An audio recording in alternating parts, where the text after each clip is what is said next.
Hi friends, AV360 studio എന്ന YouTube ചാനലിലേക്ക് സ്വാഗതം.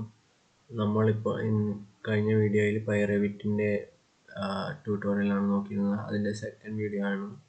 അപ്പോൾ ഇന്ന് നമ്മൾ നോക്കാൻ പോകുന്നത് ഈ സെലക്ഷൻ പാനലിലെ ടൂൾസിനെ കുറിച്ച് പഠിക്കാനാണ്. അപ്പോൾ ഫസ്റ്റ് തന്നെ ഇവിടെ പിക്ക് എന്നുള്ളൊരു ടൂൾ ഉണ്ട്. ഇതിൽ ഡ്രോപ്പ് ഡൗൺ ചെയ്താൽ പിക്ക് എന്നുള്ളത് കിട്ടും. അത് പ്രസ് ചെയ്യുക. അപ്പോൾ നമുക്കിങ്ങനെ കുറേ ഓപ്ഷൻസ് കിട്ടും. Door, area text, areas, floors, അങ്ങനെ കുറേ ഓപ്ഷൻസ്. ഇതിപ്പോൾ നമ്മൾ ഡോർ സെലക്ട് ആക്കിയിട്ട് നമ്മൾ ജസ്റ്റ് ഒന്ന് ഡ്രാഗ് ആൻഡ് സെലക്ട് ചെയ്താൽ ഇത് നമ്മുടെ ഈ പ്രൊജക്റ്റിലുള്ള ഡോർ നമ്മൾ ഡ്രാഗ് ചെയ്ത് സെലക്ട് ചെയ്ത പോർഷനിലെ ഡോറുകളെല്ലാം സെലക്ട് ആയിട്ടുണ്ട്. 14ഓളം ഡോറുകളുണ്ട് ഇവിടെ. അതുപോലെ തന്നെ നമുക്ക് പലതും സെലക്ട് ചെയ്യാവുന്നതാണ്. ഇവിടെ ഇങ്ങനത്തെ ഓപ്ഷനിൽ ഡോറ്, റൂം, വിൻഡോ, നമുക്ക് വിൻഡോസ് ഒന്ന് നോക്കാം വെറുതെ. ഇവിടെയുള്ള വിൻഡോസ് മൊത്തം സെലക്ട് ആയിട്ടുണ്ട്. അതുപോലെ ഓരോ ഓപ്ഷനും നമുക്ക് ചെയ്യാവുന്നതാണ്. നെക്സ്റ്റ് ഓപ്ഷൻ പിക്ക് ഡീറ്റെയിൽ എലമെൻറ്റ്സ്. ഇത് ഈ നമുക്ക് 2D എലമെൻറ്റ്സിനെ സെലക്ട് ചെയ്യാൻ വേണ്ടിയിട്ടാണ്. അതായത് നമുക്ക് CAD ഫയൽ ഇമ്പോർട്ട് ആക്കിയിട്ടുണ്ട്, അത് സെലക്ട് ആക്കാനാണ്. ക്ലിക്ക് ചെയ്താൽ മതി, അത് സെലക്ട് ആയിക്കോളും. അടുത്തതായിട്ടുള്ള ഓപ്ഷൻ എന്ന് വെച്ചാൽ പിക്ക് മോഡൽ എലമെൻറ്റ്സ്. ഇത് നമുക്ക് എനാബിൾ ചെയ്താൽ നമുക്ക് ഈ മോഡലുള്ള എലമെൻറ്റ്സ് ഒക്കെ സെലക്ട് ആവുന്നതാണ്.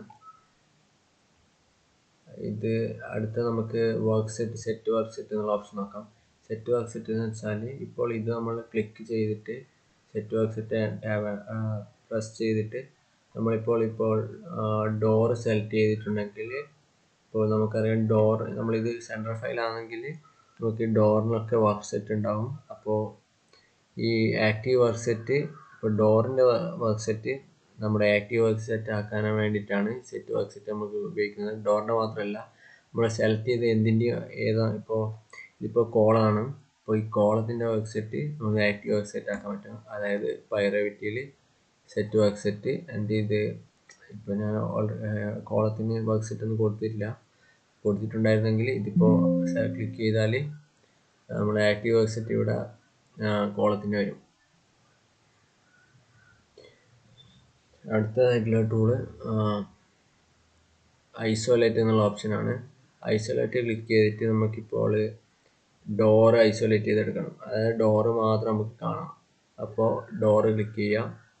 എന്നിട്ട് ഡ്രാഗ് ചെയ്യേണ്ട ആവശ്യമില്ല.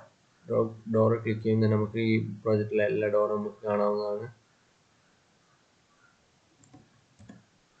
അടിക്കുന്നുണ്ട്. അത് ശേഷം നമുക്ക് വേണമെങ്കിൽ കോളം സെലക്ട് ആക്കാം, ഐസൊലേറ്റ് ചെയ്തെടുക്കാം. ഇതൊരു നല്ലൊരു ഓപ്ഷനാണ്. അടുത്ത നമ്മൾ നോക്കാൻ പോകുന്നത് കോപ്പി സ്റ്റേറ്റ്, പേസ്റ്റ് സ്റ്റേറ്റ്. അതായത് നമുക്കിപ്പോൾ ഒരു ഫ്ലോർ പ്ലാൻ എക്സാമ്പിൾ, ഒരു ഫ്ലോർ പ്ലാനിന് നമുക്ക് ഈ ക്രോപ്പ് റീജിയൻ എന്നുള്ളത് ഇല്ല, ഇത് ക്രോപ്പ് റീജിയൻ ആണ്. ഈ ക്രോപ്പ് റീജിയൻ നമുക്ക് ഇതേ സൈസിൽ നമുക്ക് ഇപ്പോൾ ഇങ്ങനെ അഡ്ജസ്റ്റ് ചെയ്തെന്ന് വെക്കുക. ഇത്ര അഡ്ജസ്റ്റ് ചെയ്യുന്നത് ഇതേ സൈസിൽ ഇതേ പൊസിഷനിൽ നമുക്ക് മറ്റു വ്യൂസിലും നമുക്ക് ക്രോപ്പ് റീജിയൻ സെറ്റ് ഉണ്ടെങ്കിൽ നമുക്ക് റെവിറ്റിലാണ് ഇങ്ങനെ പോയി ഡ്രാഗ് ചെയ്ത് അഡ്ജസ്റ്റ് ചെയ്യേണ്ടി വരും. എന്നാലും കറക്റ്റ് ആകണമെന്നില്ല.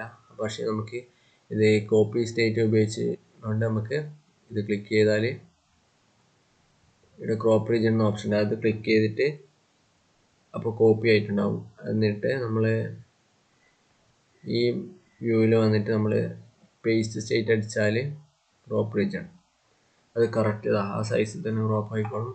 അതുപോലെ തന്നെ ക്രോപ്പ് റീജിയൻ മാത്രമല്ല ഇതിലുള്ളത് ഫിൽട്ടർ ഓവർറൈഡ്. അതായത് നിങ്ങൾക്ക് ഈ ഒരു പ്ലാനിൽ നിങ്ങളൊരു ഫിൽട്ടർ അപ്ലൈ ചെയ്തിട്ടുണ്ടെങ്കിൽ നമുക്ക് ടെംപ്ലേറ്റ് അപ്ലൈ ചെയ്യാതെ തന്നെ നമുക്ക് ഫിൽട്ടർ മറ്റു വ്യൂസിൽ പോയിട്ട് കോപ്പി പേസ്റ്റ് ചെയ്യാവുന്നതാണ്. ഇതൊരു നല്ലൊരു ഓപ്ഷനാണ്, copy state and paste state. അതുപോലെ തന്നെ വ്യൂസും പാൻ സ്റ്റേറ്റ് ചെയ്യാൻ പറ്റും. പിന്നെ വിസിബിലിറ്റി അതായത് VGയിൽ നമ്മൾ ഇപ്പോൾ ഈ വ്യൂവിൽ എന്തെങ്കിലും ആൾട്ടർ ചെയ്തിട്ടുണ്ടെങ്കിൽ അത് നമുക്ക് കോപ്പി ചെയ്തിട്ട് മറ്റു വ്യൂസിൽ ചെയ്യാവുന്നതാണ്. കോപ്പി സ്റ്റേറ്റ് അടിച്ചിട്ട് നിങ്ങൾ പേസ്റ്റ് സ്റ്റേറ്റ് ചെയ്യണം, എന്നാലേ അത് അപ്ലൈ ചെയ്യൂ. അടുത്ത ഓപ്ഷൻ മെമ്മറി ഇതൊക്കെയാണ്. ഇതൊക്കെ കാൽക്കുലേറ്റർ ഉള്ള പോലെയാണ്. ഇത് ഞാനിപ്പോൾ ഇവിടെ പറയുന്നില്ല, കാരണം ഇവിടെ കുറച്ച് ടൂൾസ് എനിക്ക് എനേബിൾ അല്ല. അപ്പോൾ അടുത്ത വീഡിയോയിൽ നമുക്ക് അനാലിസിസ് ഈ ബാക്കിയുള്ള പാനലിലെ ടൂൾസ് നമുക്ക് പരിചയപ്പെടാം. അപ്പോൾ എൻ്റെ വീഡിയോ ഇഷ്ടപ്പെട്ടാൽ ലൈക്ക് ചെയ്യാനും സബ്സ്ക്രൈബ് ചെയ്യാനും മറക്കരുത്. Thank you.